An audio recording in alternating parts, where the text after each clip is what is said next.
Welcome to the small town of Riverton, where one man's wealth and power hold the community in a tight grip. George Weston, a billionaire with a cruel reputation, is feared by everyone, from the shopkeepers to the workers who make this town run. His money has bought him influence over the local police, making him untouchable, and for years, he's mistreated the people around him without facing any consequences. But things are about to change. Enter Officer Jack Haywood, a new recruit to the Riverton Police Department. Unlike the other officers, Jack isn't intimidated by George's wealth or status. He believes in fairness and justice, and he's ready to challenge the powerful billionaire, no matter the cost. Jack's arrival sets the stage for a showdown between corruption and the rule of law, one that will change Riverton forever. George Weston is no ordinary billionaire. He's a force of nature in Riverton, a man whose power extends far beyond his wealth. His influence is felt everywhere, from the corner shops to the local government offices, but it's the police department that's truly under his control. With the money he's made from questionable business deals, George has woven himself into the very fabric of the town, using his wealth to manipulate those around him. The local police, too scared to oppose him, turn a blind eye to his wrongdoings, letting him get away with anything he pleases. He's the kind of man who expects the world to bend to his will, and for the most part, it does.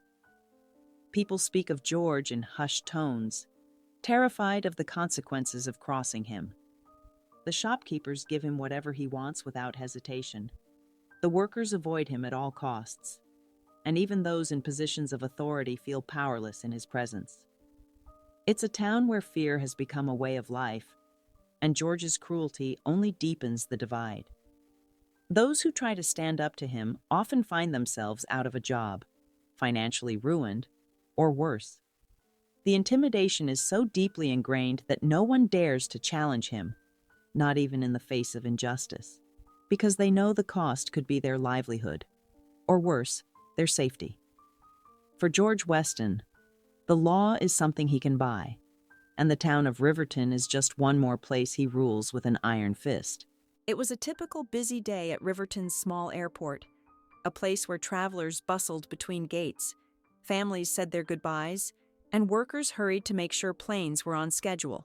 Among the crowd, George Weston stood near his private jet, towering above everyone else with the air of a man who owned the place. He watched the airport staff moving quickly, but with a look of disdain on his face, as though they were nothing more than ants beneath him. As he waited for his plane to be refueled, George's eyes locked on a young airport worker pushing a luggage cart just a little too close to him. With a sneer, George barked, "Watch it! You almost scratched my shoes." The worker, clearly startled, stammered out an apology, hurriedly pushing the cart away, hoping to avoid further confrontation. But George wasn't satisfied. He took a few more steps toward the worker, ready to humiliate him further. That's when Officer Jack Haywood, recently assigned to Riverton, noticed the exchange. Jack, who was standing nearby, immediately saw the injustice in George's behavior. He wasn't the type to let people, no matter their wealth, abuse others in front of him. With a calm but firm voice, Jack stepped forward, addressing George. "Sir," he began, "there's no need to yell at someone who's just doing their job. Respect goes both ways." George, who had never been spoken to like that in public, turned toward Jack with a venomous glare. His face turned red with anger, the thought of someone challenging him in front of a crowd unthinkable. "Do you know who I am?" George sneered, his voice rising with each word. Jack stood his ground, his tone measured but unwavering. "I know exactly who you are, Mr. Weston, but that doesn't give you the right to treat people like this." The crowd, sensing the tension building, started to gather around. Phones were pulled out, recording the escalating confrontation. George, now fully enraged, raised his hand without warning and slapped Officer Jack across the face. The sound of the slap echoed through the terminal, and gasps filled the air. In that moment, the crowd went silent, their phones still aimed at the scene, capturing the shocking act of violence. For George, it was just another way to show his dominance, thinking no one would dare stop him. But for Jack, this was the moment that everything changed. He didn't flinch or back down. Instead, he calmly touched his cheek, feeling the sting, and then spoke, his voice steady. "That was a mistake, Mr. Weston. You've just assaulted a police officer." The crowd, now fully engaged, exchanged shocked glances, some murmuring, others continuing to record. But George, confident that his influence would save him, merely smirked, thinking he could get away with it, as he always had. Little did he know, Officer Jack Haywood wasn't going to let him escape this time.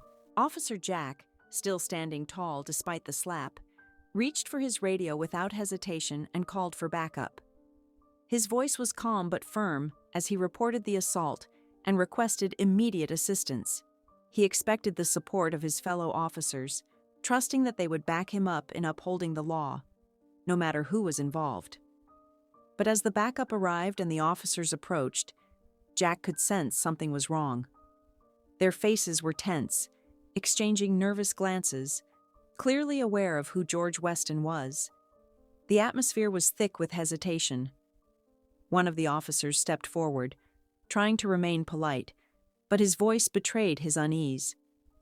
Officer Haywood," he began, "maybe we can handle this without making a scene. You know how things are around here." Jack's brow furrowed. "This is an assault on a police officer," he insisted, unwavering. "George Weston needs to be arrested." The tension was palpable. The officers shifted uncomfortably, their loyalty to George Weston battling with their duty to enforce the law. But Jack didn't budge, standing firm in the face of the powerful billionaire. Reluctantly, the officers moved to arrest George, putting the handcuffs on him while the crowd watched in stunned silence. The police officers appeared uneasy, knowing the storm that would follow. But Jack felt a sense of victory. For the first time, someone powerful was being held accountable. The handcuffs clicked into place, and George, seething with rage, was led toward the police car.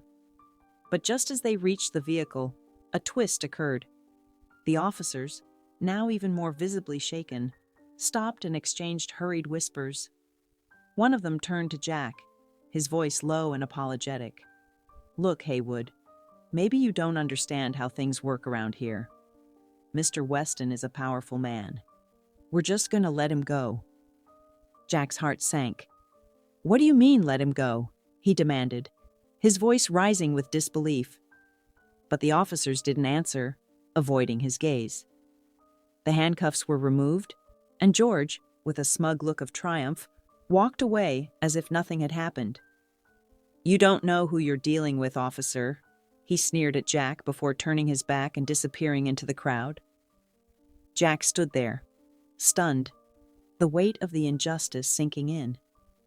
Despite the clear evidence and his unwavering resolve, George Weston had once again slipped through the cracks, leaving Jack to wonder if anyone in Riverton would ever truly stand up to the billionaire's power. Jack stood frozen for a moment, watching George Weston walk away, the handcuffs removed and his smug expression as if nothing had happened. The officers who had just released him avoided Jack's gaze, their silence louder than any words. His frustration was palpable. He had done everything by the book, had called for backup, and even had the crowd witnessing George's assault. Yet in the end, the corrupt system had let the billionaire slip away, just like he always did. Jack's fists clenched at his sides, but he refused to let it end there. He wasn't going to let George's power and influence erase justice, not when he had the evidence and the truth on his side. He knew the local police wouldn't support him, not with their connections to George. So Jack made a bold decision. He would bypass his own station. He was determined to take this fight to a higher authority, one that couldn't be bought or manipulated by money and fear. The next day, Jack gathered every piece of evidence he could find. He reached out to the people who had witnessed the incident, those who had recorded the moment when George slapped him across the face. Many of them had saved their videos, and to Jack's surprise, they were more than willing to help. The injustice of the situation had angered them too, and they wanted to see George held accountable, just as much as Jack did. Jack compiled the videos, witness statements, and his own report, knowing this was his only shot at getting the higher-ups to take action. With everything in hand, Jack traveled to the district headquarters in the nearby city. He walked into the building, his determination unwavering despite the long road ahead. There, he met with a senior official, presenting his case. The official listened carefully, reviewing the evidence, and was visibly moved by the overwhelming support from the community. "This is solid," the official said, glancing at the videos and statements. "We can't ignore this." Jack felt a surge of hope for the first time since the incident, realizing that this might actually work. The higher authorities agreed to take action, and news of the investigation spread quickly. Jack's persistence had paid off, and now it was time for George Weston's reign of impunity to come to an end. The people who had recorded the incident, and those who had witnessed George's behavior, felt a sense of vindication, knowing that their voices were finally being heard. They had helped Jack, and in doing so, they had become a part of the fight for justice, one that would send shockwaves through Riverton and beyond. Jack's persistence paid off when the higher authorities, armed with the solid evidence he had gathered, moved swiftly to charge George Weston. The judge, faced with undeniable proof of George's assault on a police officer and his long history of mistreating the people of Riverton, handed down a sentence that was impossible to ignore. George Weston, the billionaire who had always thought he was untouchable, was ordered to pay a staggering $100 million fine, serve 6 months in prison, and complete community service as part of his sentence. The ruling was a monumental moment, not just for Jack, but for the entire town of Riverton. The people who had long lived in fear of George Weston's power now saw justice unfold before their eyes. The news spread like wildfire, and for the first time in years, there was a sense of pride and hope in Riverton. This was more than just a personal victory for Officer Jack Haywood. It was a victory for the people who had suffered under George's cruel grip, for the workers and shopkeepers who had quietly endured his abuse, for the bystanders who had recorded the truth and helped bring it to light. The message was clear. No one, not even the richest or most powerful, was beyond the law. Jack had shown that persistence, integrity, and the willingness to stand up for what's right could bring even the most corrupt individuals to justice. It was a powerful reminder to everyone that the law is not for the powerful alone. It is for everyone. And for Riverton, it was the first step toward reclaiming their town from the hands of those who thought they could buy their way out of accountability. This story reminds us of the importance of standing up against corruption, no matter the odds. In a world where power and wealth often dictate who gets away with wrongdoing, it only takes one person's courage to spark change. Officer Jack Haywood's unwavering commitment to justice, despite the threats, the pressure, and the obstacles, showed that even the most untouchable can be held accountable. His actions proved that integrity and persistence are far more powerful than fear. This victory wasn't just for Jack. It was for the people of Riverton and for anyone who believes in fairness and the rule of law. If you enjoyed this story, don't forget to like, share, and subscribe for more impactful stories like this. Thank you for watching, and I hope to see you again in the next video.